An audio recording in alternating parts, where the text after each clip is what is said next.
And if you're looking for something a little larger than a 175, there's Kawasaki's 250cc F11 and the 350cc F9. These bikes have special qualities which just might suit your style. Ask your dealer about them.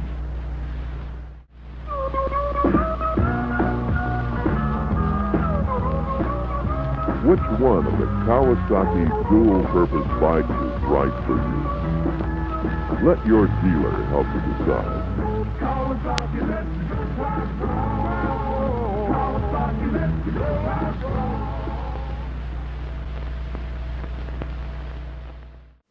Well, that was fun now, wasn't it? That's actually the last year of the Bighorn, the redesigned F9, which I have two examples of. I want to stop and take a minute to answer a question that I've been getting. Why the Kawasaki Bighorn, and why the 1970 model year? Well, to answer that question, we have to go back to before I was born. 1970 to be exact, when my dad picked up this brochure from G&W Sports Center in Denver, Colorado, where he would have seen his first F5 Bighorn. The Bighorn was a bike that always caught his attention, and if you have seen episode 2, you will understand why. The Bighorn had a lot to offer in 1970. My dad would go on to own several other bikes throughout the years, but never a Bighorn. However, in 1998, he would be able to own one of the bikes he has always wanted to own, however not in the showroom condition that he deserves. I remember that day pretty well. We were on a trip back from Denver, stopping along the way in McCook, Nebraska at a small independent dealership, Lewis Motorsports, just to look around in their back lot of junk motorcycles.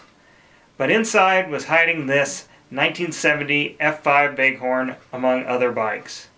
Well, a bit of haggling later, the Bighorn and some triples followed us home on the trailer that always seemed to follow us wherever we went. So for a mere $50, he now owned one of his dream bikes. It did need some work, however, but with a full-time job farming and 2 kids heading off to college, a vintage bike restoration was not high on the priority list. This brings us to the present and why I chose this particular restoration. I wanted to fix up one of my dad's dream bikes so he could see it in the showroom condition like he remembered seeing it back in 1970. So if you've not figured it out by now, this is my way of saying thank you to the person that taught me everything I know. Thanks, Dad. First, we started off extracting the bike from its home inside a barn. Next, we moved on to some disassembly of the engine. We did some preliminary checks and measurements to determine what parts we might need and got the parts on order. During that time, we cleaned up some of the parts, getting the engine ready for reassembly with the new parts. We then installed the new parts in preparation to get the engine running. We got the engine running and did some minor tuning. Then it was on to stripping the frame of all its accessories to be either replaced, rebuilt, or refinished. After it was finally time to start putting it back together into a rolling chassis and then installing the engine back into the frame one more time. After finishing the paint and graphics, here is the finished bike.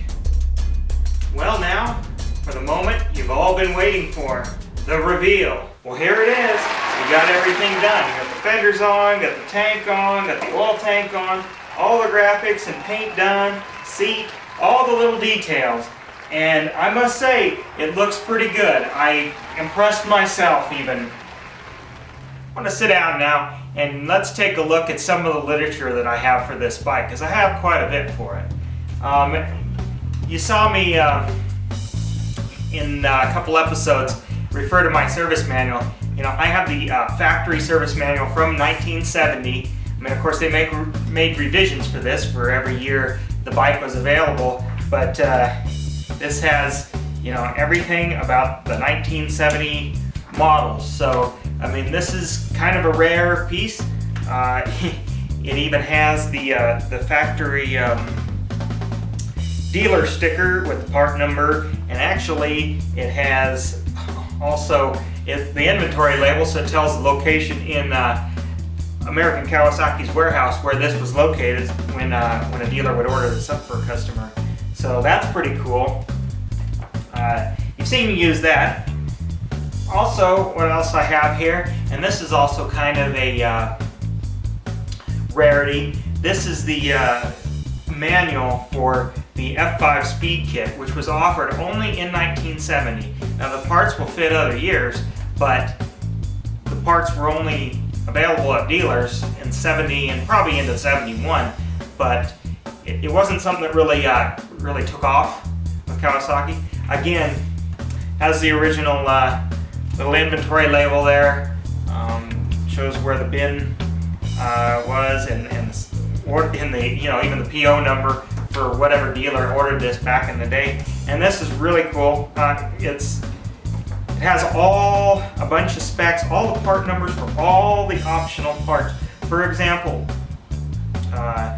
there's the which was stock on the carburetor cover is an intake. It has part number for the aftermarket expansion chamber. It has there was aftermarket, well, not aftermarket, I mean they were Kawasaki, but different shocks that supposedly were better, a different carburetor, also a different piston, a 2-ring piston that was a lot lighter, different rotary disc valve with different specs. However, it has all the specs it actually has the specs in here for the exhaust, the expansion chamber. So if you were good with metal, you could actually replicate this, and I think that's pretty cool. There's also, it has specifications for the updated crankshaft for this bike, because this is a low engine number, early engine number, a low engine number. Engine numbers after, I think it says, 07268, came with a larger diameter crank bearing for reliability, and the later cranks fit the older engines, but this has the earlier one in it because it's an early engine. It also has the specs so you could cut your factory rotary disc valve, basically for more intake duration. It has all those specs. Also the porting, it has the port specs, so it tells you how to open them up and how wide and tall and all that, so you can report your own cylinder. It's just a really neat manual. A lot of this information that I could find isn't really out there on the internet. I mean, some is, but it's like scattered all over the internet. Here it is, all in one spot. This is a pretty cool, pretty rare manual. Probably most people have never even heard of this, even if they are kind of Bighorn aficionados. They know about the Speed Kit, but they probably didn't know that there was actually a manual for it, and I have it. The other thing is, and you saw this earlier in the video, I have a brochure from the factory, or well, from the dealer that you pick up. I mean, just like today, this was from G&W Sports Center. My dad picked this up in 1970, held it all these years, and it's real because it's got the dealer stamp on there. Just kind of unique. I'll probably go into detail in these type of things in a different video because there's a lot to cover here. It just tells you all the unique things about this bike. The forks, the engine, as far as how much power. And actually, it's kind of unique. A lot of these pictures in here are from actually the early prototype that was in 1979. Actually, this picture on here is from the prototype because if you actually look at the tank graphics, they don't actually match the production bikes or even the graphics that are featured on the other side here, because the tank graphics were actually from the earlier bikes, probably from like the F21M and things. So that's kind of unique. Only if you're really looking. And the other thing I thought was kind of funny is even here on the oil tank, you know, they're showing the engine, they're highlighting the engine, talking about how great the engine is, but the oil tank doesn't say Bighorn, doesn't say Bighorn 350 on it. So, and the carburetor cover is radically different than the production bikes, so that's kind of a unique thing there. So that's also neat to have. That's an original piece there. Also, I have tons of the magazine. I mean, this is Cycle World, January 1970. I doubt that there's another publication earlier than this that has any information on the Bighorn. So this is probably the very first time that anybody, if they subscribe to motorcycle magazines, would have read about the Bighorn. And you can see it on the cover there. Looks just like mine here, pretty much. You know, the sensational Kawasaki Bighorn. And of course, back in the day, you know, magazines, only the cover and only covers were in color. So, you know, there's no color pictures in here. But it has a lot of, it's an interesting test. I mean, overall, they liked the bike. You know, there was a few things they pointed out could have been improved, or, you know, had the bike been broken in before they got it. You know, they talked about the shifting and the clutch was a little grabby, you know, little things like that. And that, you know, that was common to other bikes. But anyway, there it is. I mean, I'm going to go into detail on this later into some of the magazine articles, but there's one there. Okay, and here's probably the next publication that people probably would have read it in is Cycle Magazine, June 1970. And the articles, you know, has the same similar complaints and conclusion as Cycle World. Overall, they liked the bike. Overall, they thought this was a pretty good bike, pretty you know, ambitious for the time. Had a lot of features, had a lot of power and everything. It was just some of the small refinements that they thought could have been a little bit better. They call it the Hata Kawasaki, so much so soon, and that's a really, I kind of like that tagline because, you know, on paper there's a lot on this bike that, you know, previous bikes, it's, you know, suspension, as long as he went up and down, that was good enough, kind of thing. As long as the engine ran, that was good enough. So, but what's funny about, and of course this is the only color picture in this magazine as well, funny, Cycle didn't take this picture. This is another photograph that Kawasaki must have submitted because it's the same rider, same terrain in the background is what's in this dealer brochure. It's just a different, you know, he's just in a different position or riding stance, because it even has the incorrect pre-production gas tank graphics versus what came on the production bike. And even when you look in there and you look at the graphics of the one they actually tested, it has the same type of graphics. And what I'm talking about here, and I'll get a close-up on this, is the graphic up front here is rounded. It's not this kind of more squared and rectangular or trapezoidal.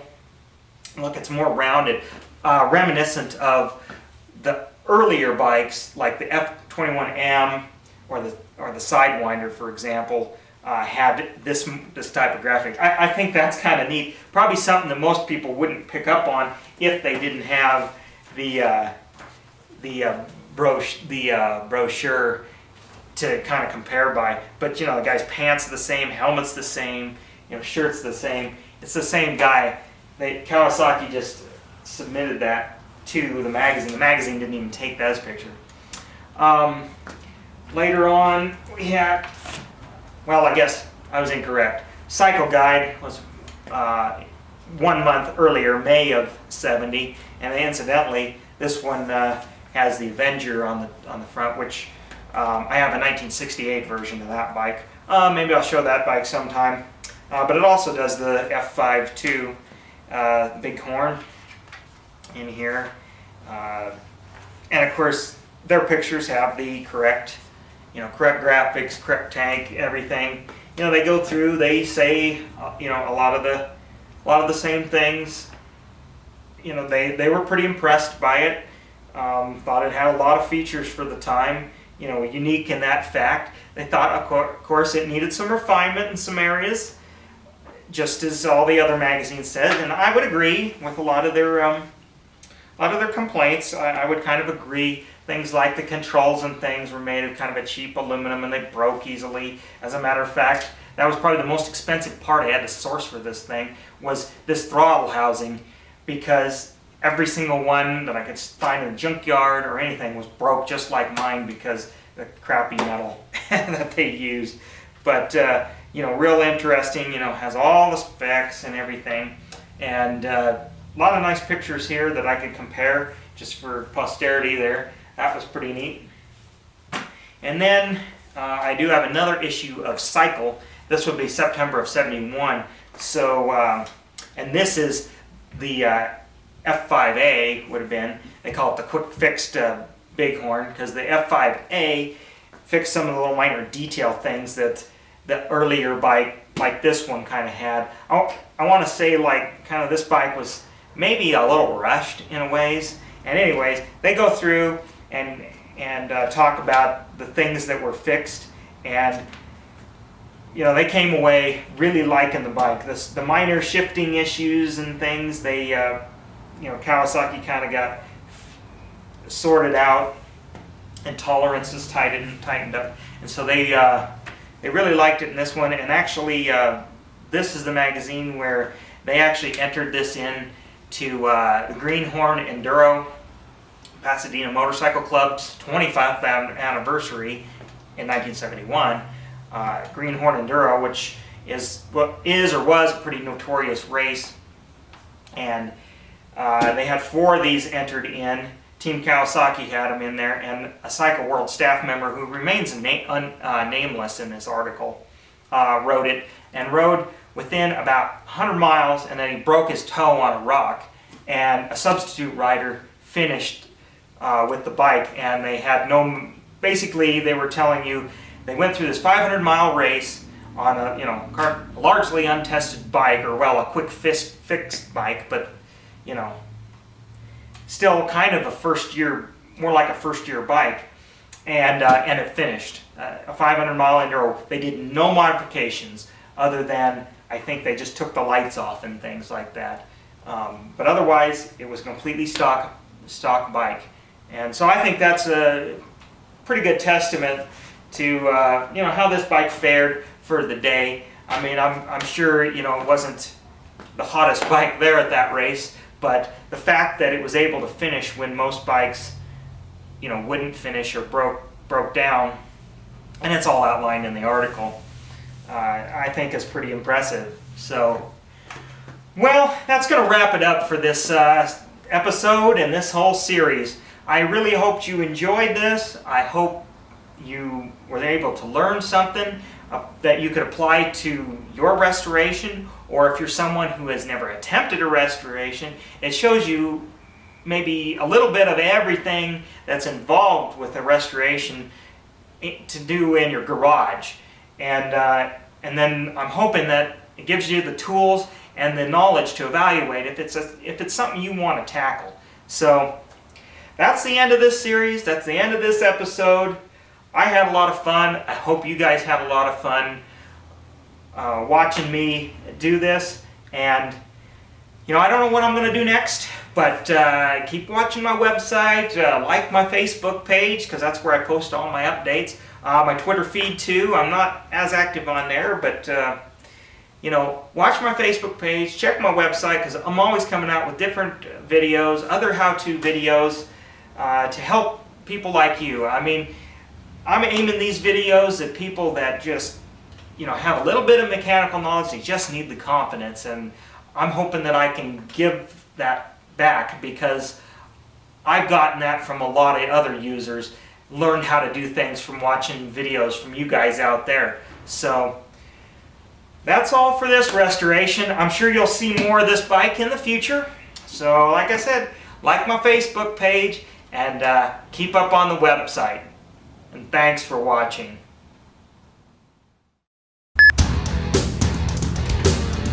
Okay, we're ready here. Alright, I'm going to just sit down and take a look.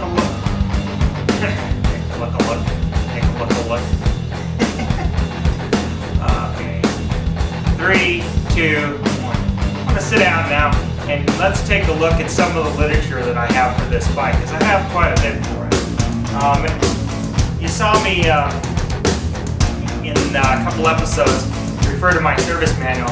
I have the factory service manual from 1970. I mean, of course, they made revisions